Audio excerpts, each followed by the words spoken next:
How's it going, guys?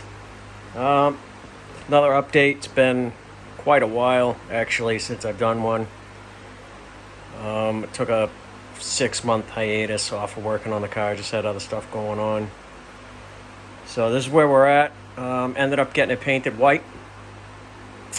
This is Ford Oxford white. The red was a nice paint job, but I always wanted a white one. This looks a lot better. It just needs to be wet sanded. As you can see, made a lot of progress so far. So 395 stroker, all forged internals, AFR heads, and the Aces Joker multi-port injection kit. So that's now in there. I just worked on some of the wiring, trying to keep a lot of the wiring out from the view of the bay. I'm going to build a plastic cover for this as well. Just to keep it looking nice. Brakes are all set. The wheels are back on it. As you can see, the rear end, I ended up with a Willwood with the custom e-brake. And there is the setup for the rear end. As you can see, it's all done. It has quarter performance axles, 31 spline, 390 gears with an Eaton True Track setup, QA1 single adjustables. So the rear end's all set. The brakes are all good back there. And I finished the trunk. So I ended up building a box here, and this covers, in my previous video, you saw the fuses and the relays. This covers that setup. This is a tire plug kit that I'm going to keep in the car because it doesn't have a spare. I also have, on this side, this is where the battery is. I built this on hinges so it can come down and fold down flat. There's a battery setup. And in here is an air pump so I can pump up the tire in case of a flat. Here's my shut off here, all my electrical connections, as you can see. And the stereo is there. It's just a kicker, 10-inch sub, nothing crazy. A couple of kicker amps.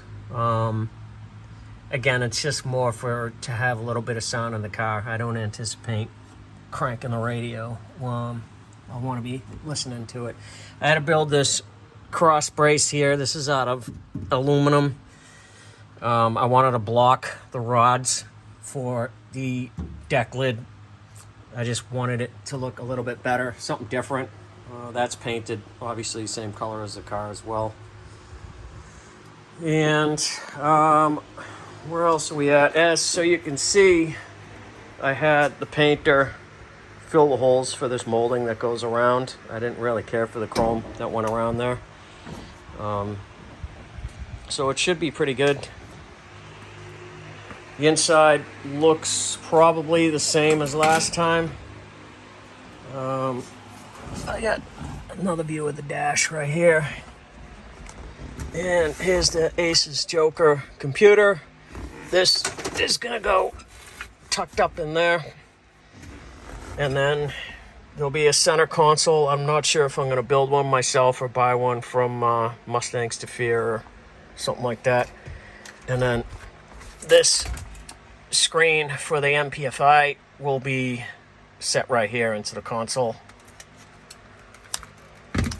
So this is where we're at, boys. The only thing I have left to wire is a fuel wire. I gotta run that back to a fuel pump. And then I can button up all the interior. Fuel pump I'm gonna use, Holly has an in-tank fuel pump for these cars. It's a 350 liter an hour, which may or may not do it, considering it'll do it if I leave the motor NA as is, because it's probably maybe 420, 440 to the rear wheels. So it'll be fine for that. But if I do end up going supercharged, which I'm thinking I'm going to, I'll probably need, an over 400 LPH fuel pump, but we'll see.